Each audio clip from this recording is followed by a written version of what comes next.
कर्मिलर। सबसे पहले हम लोग रिफ्लेक्शन के बारे में जानते हैं। देखिए बच्चों, यहाँ पे एक सरफेस है, प्लेन सरफेस।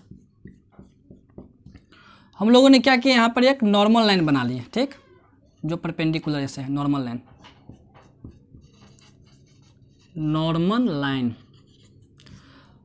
अब देखो बच्चों, यहाँ पे हम लोग एक इंसिडेंट रे बनाए, एक इंसिडेंट रे जो नॉर्मल लाइन से और इंसिडेंट रे के बीच का एंगल क्या है, आई है।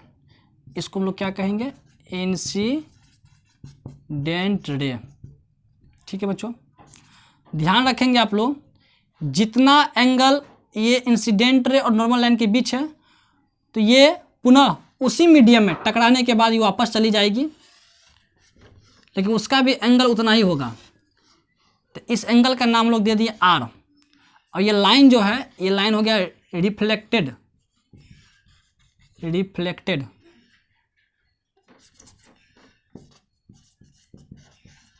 Reflected ray.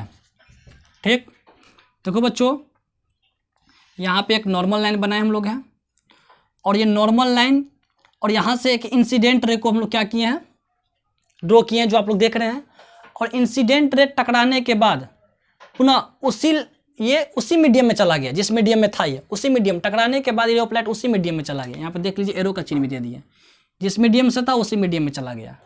तो अगर ये नॉर्मल लाइन के साथ ये आई एंगल पे है, तो पुनः उतना ही एंगल पे ये आर एंगल दे दिए। इसका आर नाम इसलिए दे दिए हैं क्योंकि ये इंसिडेंट रे था, आई फॉर इंसिडेंट, इसलिए इसका एंगल था आई। और इसका आर इसलिए नाम दे दिए हैं क्योंकि ये रिफ्लेक्टेड रे है। तो नॉर्मल लाइन और रिफ्लेक्टेड रे के बीच का जो एंगल है उसको क्या बोल दिया हम लोग है, reflected, reflection of, angle of reflection. ठीक है बच्चों, अब यहाँ पर हम लोग क्या देखेंगे, यहाँ पे एक और बात यहाँ पर समझने वाली बात है। अगर ये जो है रे जो है, अगर नॉर्मल लाइन से होकर के जाती तो पुनः वो टकराने के बाद पुनः उसी लाइन से गुजर जाती। अगर सीधे, अगर ये नॉर्मल लाइन से अगर रे ऑफ लाइट आती, ये देख रहे हैं, तो टकराने के बाद पुनः उसी एंगल पे, मतलब कहने की तात्पर्य, अगर आई बराबर 0 होगा तो आर बराबर भी क्या हो जाएगा, 0। अगर ये 30 डिग्री नॉर्मल लाइन से 30 डिग्री के एंगल पे ये इंसिडेंट आया तो रिफ्लेक्टेड रे का और नॉर्मल लाइन के बीच का एंगल भी क्या होगा, 30 डिग्री होगा। अगर ये 45 डिग्री होगा, ये भी क्या होगा, 45 डिग्री होगा। इसके लॉ में हम लोग पढ़ते भी हैं ना, तो हम लोग क्या किए, लॉ बताने से पहले आपको ये सब बात सारी बता दिए हैं, तो हम लोग इसके लॉ जानेंगे। ठीक है, चलिए बच्चों, laws of reflection. Laws of reflection में दो बात याद रखना है, क्योंकि इसका नियम जब कभी पूछते हैं तो सभी स्टूडेंट दो बात बताते हैं, बुक में भी लिखा है ना, क्या क्या है। तो एक बात आप याद रखेंगे, आई बराबर आर। आई को हम लोग क्या बोलते हैं, एंगल ऑफ इंसिडेंट रे या एंगल ऑफ इंसिडेंस।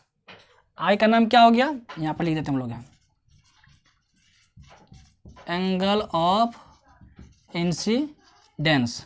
और आर को क्या बोलेंगे हम लोग, है एंगल ऑफ रिफ्लेक्टेड, रिफ्लेक्टेड। ठीक, reflection, angle of reflection. Incidence का एंगल और रिफ्लेक्शन का एंगल, ये आर ऐसे भी आपको देखकर समझ में आ रहा है। ठीक है, दूसरी बात देखो बच्चों, इंसिडेंट रे मतलब आई फॉर इंसिडेंट, आर का मतलब समझिए रे आप लोग, ठीक है। और एक बात यहाँ पर लिख लीजिए, नॉर्मल, एन का मतलब नॉर्मल, शॉर्टकट में थोड़ा लिख रहे हैं हम लोग, नॉर्मल लाइन। और बच्चों यहाँ पर देखो ये क्या है, रिफ्लेक्टेड रे, यहाँ पर रिफ्लेक्टेड रे, ये तीनों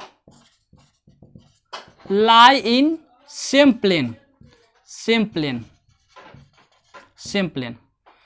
incident ray, normal line and reflected ray line same plane, मतलब ये तीनों का तीनों एक ही प्लेन में लाई करें।